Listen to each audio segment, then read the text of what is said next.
Assalomu alaykum. To'xtash sababi? Burada tanish maqsad o'tadimi? 975-sonli qaror 2-bob 6-bandiga asosan. Burada Amaldagi yo'l harakati qoidalari 7-bandiga asosan faqat me'yor hujjat taqdim qilish shart o'sha. Mana nima berish kerak aka? Texpasport, praво. Texpasport nima aka?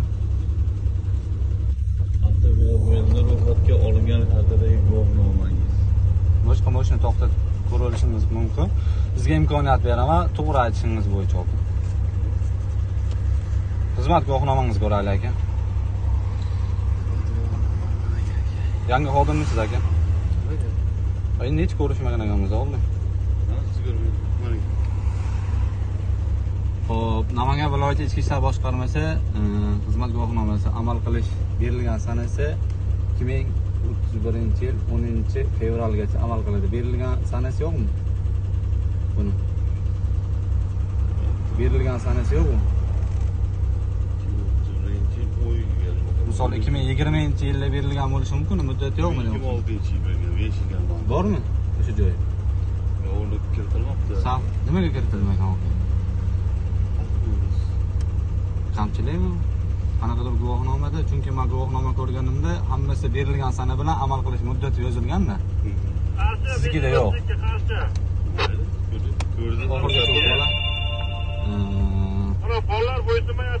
Sardor Rahimjonov, Navrozbek Botirjon o'g'li, yo'l harakati xavfsizligi boshqa yo'l patrul inspektori, Namangan viloyati.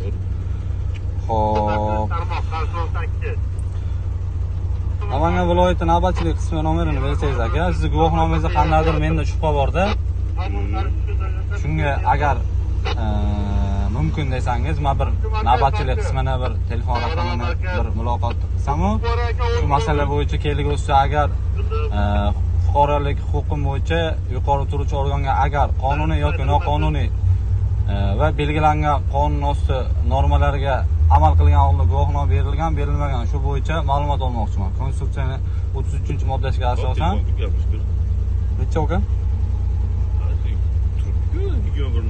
Sizdan bilishingiz kerak, bilasizmi demoqchiman. Nomerni aytyapsizmi? Ha, shu. Necha aka? O'zingiz bilmaysizmi yoddan aka? Yo'q. Yo'q, mashina yo'q. Yo, yoddan bilmaysizmi? Yo'q, qadam o'lib Nasıl ortaya çıkar? Ya siz o'zingiz bilmaysizmi aka? Bilaman. Necha aka? Yigit oshdi. Ismingiz nima deysiz aka? To'xtatdim. Ismingiz nima dedingiz? Navruzbek ismi. Navruzbek aka, nimaga bilmaysiz aka? Sizlar rahbariyatining nomeri yo'q aka. 975-sonli qarorda yo'l patrul xizmat xodimlari bilan harakat qoidani nazorat qilish maqsadida hamda muloqotga kirish jarayonida darding bo'lsa dispetcherdan so'ra degan joyi bor-da, bilasizmi buni? To'g'rimi? Nega navbatchilik qismi sizlar rahbariyatining nomerini bilmayapsiz aka? Sharof akaga alohida bir murojaat berish kerakmi aka? Xodimlarni rahbariyati raqamini bilmayapti deyish uchun. Sizni to'xtatib qarang. Yo'q, men sizga aka guvohnomangizda shubha bor menda aka. Qayerda shubha bor? Amal berilgan sanasi yo'q. 5 yilga amal qiladi bilasiz. 5 yilga amal qilingan, bu amal qiladigan bo'lsa 2026-yilda berilganligi haqida sana kiritilmagan bo'lsa, balkim 2025-yilda olgandirsiz, 6 yilga urilgan bo'lishi mumkin. Nimaga berilgan sanasi yo'q buni? Amal qilish muddati turibdi, lekin berilgan sanasi yo'q aka. Nimaga yo'q? O'zingiz bilasizmi shuni oldin yo'qligini bilganmisiz o'tganda? Mana shunaqa.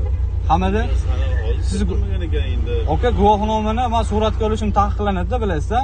Ko'rsatish faqatgina sizlarda vakolati bor, lekin suratga olish misol mening uchun taqdim qilasiz, lekin qo'limga bermaysiz yoki suratga olishga u shaxsiy sizni anaqa edi. Shaxsiy o'zingizga sizni guvohnomangiz, xizmat guvohnomangiz shaxsga doir ma'lumot sir saqlanadi aka. Siz video qilyapsiz. Hop. Men qarshiligim yo'q, siz huquqingiz bor. Aka, shaxsga doir ma'lumotlarni tarqatishmi, Konstitutsiyaning adashmasam 33-moddasiga asosan har kim o'zi nimasini axborot olish, berish va tarqatish huquqiga ega aka. Birinchidan, ikkinchidan ichki ishlar organlari to'g'risidagi adashmasam 8-moddasiga ochiqcha shaffoflik prinsipi bor. Bilasizmi buni ham? To'g'rimi aka? U chiqarma deysizmi, chiqar deysizmi, u sizni shaxsiy fikringiz aka. balkim xizmat vakolatidagi siz buyrug'ingiz bo'lishi mumkin. Lekin mening uchun konstitutsiyaviy huquqlarim birinchi o'rinda. Normativ hujjatlar bo'yicha har qanday normativ hujjatda yuridik huquqqa ega bo'lgan normativ hujjatlar amalda ijrosi ta'minlanadi, bilasizmi? To'g'rimi? Misol, sizda shaxsga doir ma'lumot to'g'risida u ham qonun, konstitutsiya ham qonun biz uchun. Misol demoqchim, shaxsga doir ma'lumotlar misol mumkin shaxsga doir shaxsni obro'sizlantirish yoki uni ruxsatsiz ommaviy axborot vositalariga joylandi deyilganda ham bu holat menda bo'lgan. Konstitutsiyaviy huquqlarimdan foydalangan holda ommaviy axborot vositalariga men chiqarmaganman, berganman. Rasmiy ommaviy axborot vositalariga berganman. Shaxsga doir ma'lumot sifatida uni kelgusida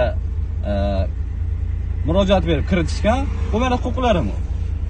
Chiqarish chiqarmaslik. To'g'rimi? To'g'rimi ekan, to'g'rimi? Ha, ushbu videoda men tashlab berganim mana shu holatda